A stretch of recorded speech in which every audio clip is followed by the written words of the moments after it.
Dopo la rapina mi è esplosa una rabbia decisamente importante, quindi ho pensato che era il caso di fare qualcosa per riuscire ad ovviare ad un'eventuale aggressione.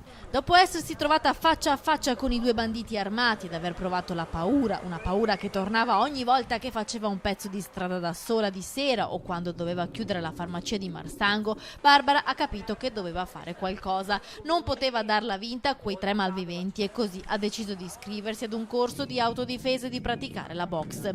Mi ha dato una grande sicurezza in me stessa, mi ha insegnato a gestire la mia paura e mi ricordo che le prime lezioni, quando c'erano le prese o comunque dei contatti fisici, io avevo le lacrime agli occhi, mi bloccavo e piangevo.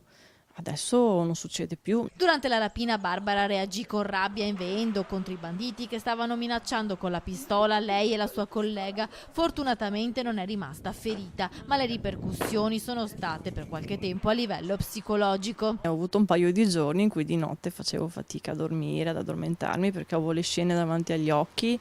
Barbara, da sempre molto sportiva, ha così deciso di fare qualcosa, ci tiene al suo lavoro e non vuole che la sua attività di farmacista possa risentire della paura di subire rapine o aggressioni, da qui la scelta della box e di fare un corso di difesa personale. Insegna una cosa importantissima secondo me, che è il controllo della situazione.